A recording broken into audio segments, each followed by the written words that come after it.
of identifying. Firstly, I have to look at the tender documentation. I have to look at the accepted tender proposal that the estimator submitted.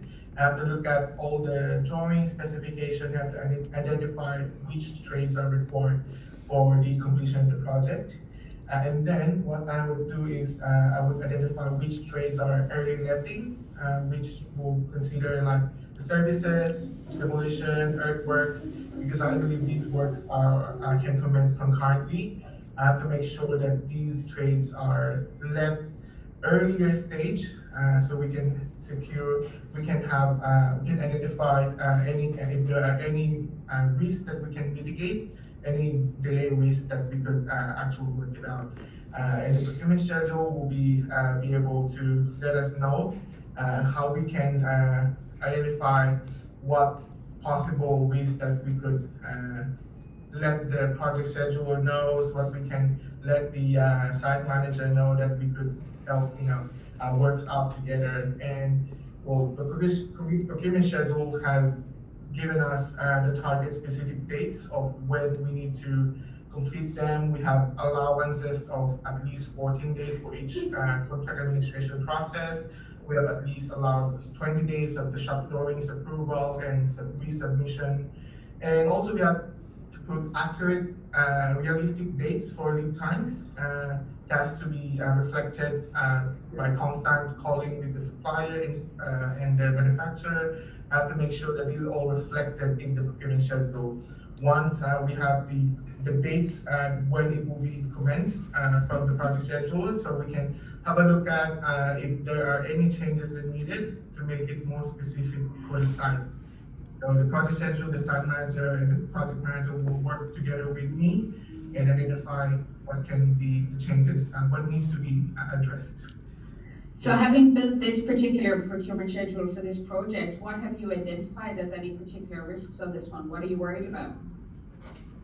I'm worried about specifically the early letting trades, because the site is an existing site. There are existing services that we need to account for.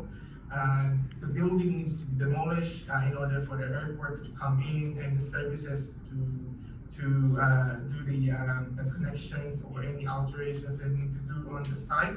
So these are the things that I think it will be risky. It will be a high priority level.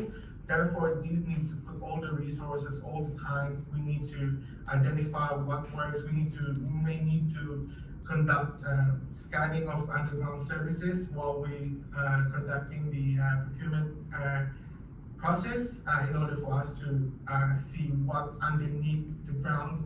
So it will minimize any project delays. Scope of works needs to be precise. It needs to be on point and clear for the subcontractors. If there are any undocumented services that wasn't documented in tender drawings, needs to be clearly stating the scope of work, so it will help us. We know the risk, but we also need to mitigate and reduce the risk moving forward. By what date do you foresee the bulk of your trades having been let, and why is this important to achieve?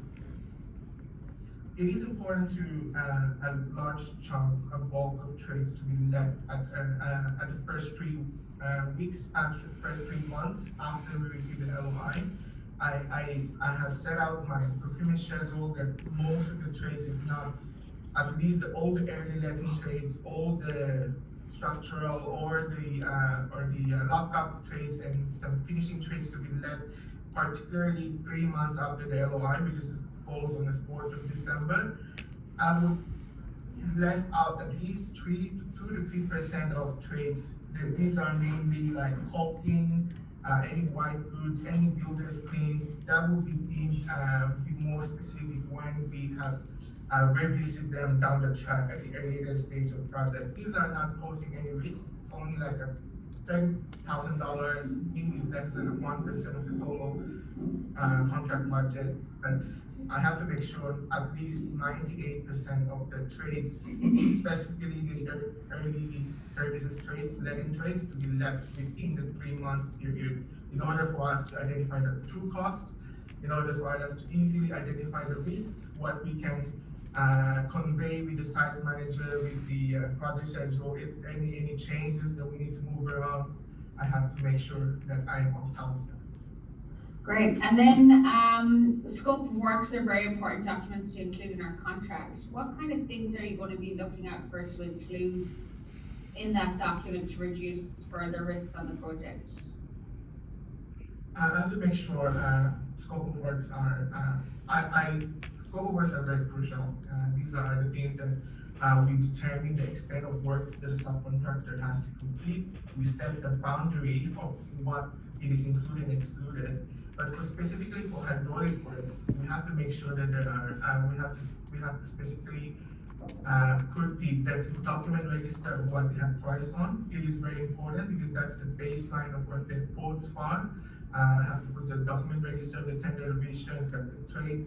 We have to put the revisions for each drawing, and we also have to put the trade project specifics and the trade specifics. I have to make sure I have to include all the works that is included and excluded, and also in inclusion, I have to make sure there's interfacing of works. It is really important that in order for us to mitigate the risk of miscommunication, pushing back, and internal variation.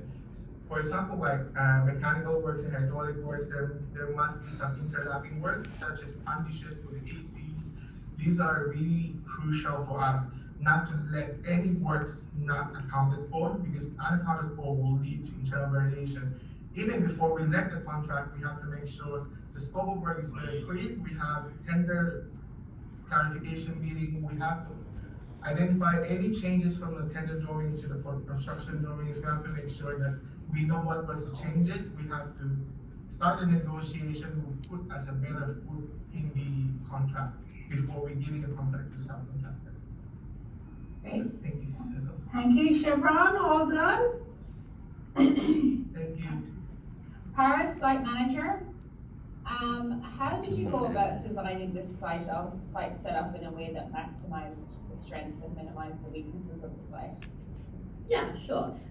So basically, I'd say one of the strengths of the site, sorry, I'm just referring to my paper, one of the strengths of the site is definitely the two laneways that are each side of the site. So one of them comes off of All Street and one off of Earl Street. So this basically just allows us to basically utilize these spaces. Initially, the gantry and the site amenities were going to be located off of the one on All Street. But as the project progressed, those were to move into the ground floor or level one of the building. And these were then going to be applied to be a clearway from the council in the early stages of the project to then be used as a crane staging area for the install of precast and structural steel, but also a temporary delivery area. So trucks could reverse from Earl Street and from All Street into those laneways. The crane in the third loading bay, which is to the front of the site, could lift the element